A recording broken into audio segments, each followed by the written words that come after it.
बिस्मिल्लाहिर्रहमानिर्रहीम। अस्सलाम वालेकुम। वगो कतून को सफदली खान तरीन द यौ नवी मिलाद सर तास ته مخامخ یم. هیله لرم چې روغ جوړ خوشاله او سلامت مې. وګو اوریدونکو تاسو به اکثر لیدلی چې زموږ د صحافیانو په خبرونو کې یو لفظ استعمالي چې اندیر نګري ورچو پټ راج. که د دې موږ د پښتو معنی ولټو، اول خو د اردو معنی د دې دا ده چې د حکومت په نظام کې یا د یو محکمې په نظام کې بې انصافي، بې قاعدګي، بد انتظامي.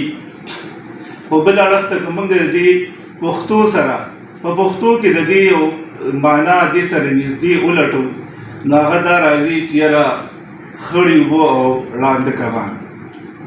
زه نن د چارسدې د یو داسې محکمې په باره کې تاسو ته یو واقعات، یو خبر درکوم چې په هغې کې 40 سیټونه روزي، 40 اسامې دي او په هغې باندې د برتۍ دپاره اشتهار ورکېږي. او یو کال دا وشو چې په هغې کې ایټا ټیسټ هم شوی دی او د یو کال نه تر اوسه پورې په هغې کې انټرویوز نه کېږي. ولې نه کېږي؟ دا خبره چې کوم دی دا یو سوالیه نشان دی. زه د ډسټرکټ هیلث ډپارټمنټ خبره کوم چې د ډي ایچ او آفس په 15 اپریل باندې یو اشتهار جاری کوي، په اخبارونو کې ورکوي او د 40 اسامو دپاره هغې د آنلاین درخواستونه غواړي.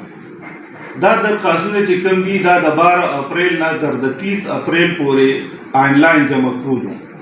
زه تاسو ته دا خبره کوم چې یاره دغه کومې اسامې وي چې د هغې دپاره اشتهار جاری شوی، په هغې کې چې کوم دی پی ایچ سی ټیکنیشن ملیریا، پی ایچ سی ټیکنیشن ای پی آئی، پی ایچ سی ټیکنیشن ایم سی ایچ او فیمیل ډینټل ټیکنیشن دا شاملو. دا 40 کم اسامې چې د دې لپاره ټیسټ کیږي، ایټا ټیسټ کیږي او په اگست کې بیا د دې کې چې کوم خلک پاس شوي دي، کوم امیدواران پاس شوي دي، نو د هغې کې شارټ لیست کېږي او 101 امیدواران چې کوم دي هغې شارټ لیست کېږي او بیا د هغوی د انټرویو دپاره شیډول جاری کېږي. دا شیډول د هغه وخت ډي ایچ او واسع الله جاری کړو چې په 13 جنورۍ باندې دا انټرویوز ډن شوي وي او ټول چې څومره امیدوارانو معافي غواړم چې څومره امیدوارانو سبق هغوی له 13 جنورۍ شیډول ورکړی چې په 13 جنورۍ به ستاسو انټرویوز کېږي. خو اچانک په ناګزیر وجوهاتو باندې دغه انټرویو کینسل کېږي. دې حوالې سره موږ هماغه ډي ایچ او واسع الله سره چې کله رابطه وکړه هغوی دا خبره وکړه چې زه هم نیم پوه چې یاره دا انټرویوز یې ولې کینسل کړل او ولې د تاخیر ښکار کړل. خو ولې هغه دا وایي چې ما 3 پیرې هیلث ډایرکټر ته ډي جي ته او کوم ډایرکټریټ چې د هغوی دی هغې ته لیټرز ولیږه چې دا کوم امیدواران پاس شوي دي د دوی انټرویوز دي وکړی شي. خو هغه وایي چې یاره هغه ادا د هغه مطابق د هغه د خولې خبره ده چې یاره څه په دې کې سیاسي مداخلت او نورې داسې خبرې رالې چې د هغې په وجه باندې دغه انټرویوز ونه شو او اخر په 31 جنورۍ باندې داسې وشو چې د ډاکټر واسع الله چې کوم دی د هغه تبادله وشوه. ډاکټر واسع الله خیر هغه دا خبره هم کوي چې بعضې خلکو دا نه غوښتل چې زما په وخت کې دا انټرویو وشي. بیا د هغې نه پس د ډاکټر واسع الله په ځای باندې ډاکټر حماد رازي هغه د ډي ایچ او عهده سنبالي. دا ډاکټر حماد د هغه د فوکل پرسن ذیشان حیات مطابق په 9 اپریل 2026 باندې د هیډ ډایرکټریټ نه یو مراسله یو لیټر راځي او په هغې کې دا وایي چې یاره د سیکشن افسر چې کوم دی د هیلث ډپارټمنټ هغه به راځي او دلته به دغه انټرویوز کوي. کله چې دا خبره ډاکټر حماد ګي ایچ او ته ورسېده نو هغه فوراً دا انټرویوز چې کوم دي هغه دوباره هغه منې کړل او دا خبرې وکړه چې زه خو اوس ډي ایچ او پوسټ ته راغلی ما ته خو دا تر اوسه پورې پته هم نشته چېرې دا څه خبره ده. او د دې سره هغه بیا هیلث ډایرکټریټ ته یو لیټر لیکي ډاکټر حماد او هغه پکې دا خبره کوي چې تاسو خو دا انټرویوز کول غواړئ خو زما د یو څو سوالاتو جوابونه ورکړي. او هغه سوالاتو کې یو سوال دا دی چې ډاکټر حماد هیلث ډایرکټریټ ته لیکي چې دا تاسو کوم انټرویوز کوئ نو اول ما ته دا ووایه چې دا د کوم پروسیجر لاندې تاسو کوئ کوم د دغه لاندې تاسو دا کوئ. په هغې کې هغه دا وایي چې صوبایي حکومت چې کوم دی هغه د بارتو دپاره نوې ګایډلاین ورکړی دی.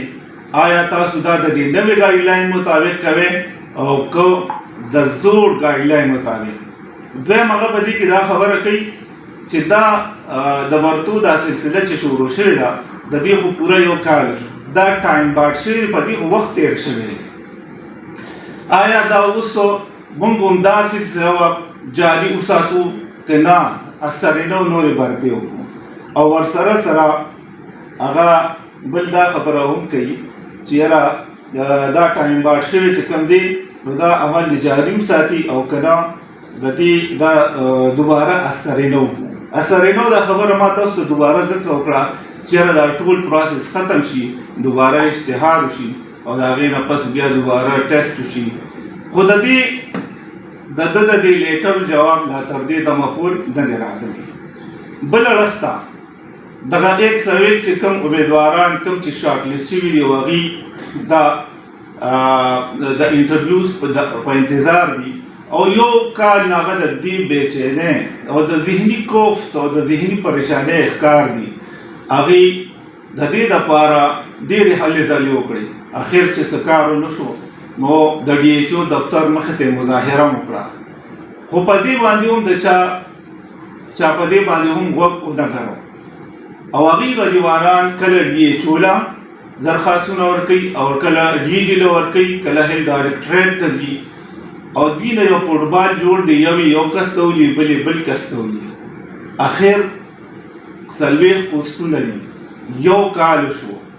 آیا دا دومره لوی پروسس چې په دې کې وشو په دې کې درخواستونه جمع شو د هغې سکروټني وشوي د هغې د پس بیا د ایټا ټیسټ وشو د ایټا ټیسټ ریزلټ راغلم انټرویو صرف د یوې ورځې خبره ده. آیا دا ولې دا دونه د تاخیر ښکار کېږي؟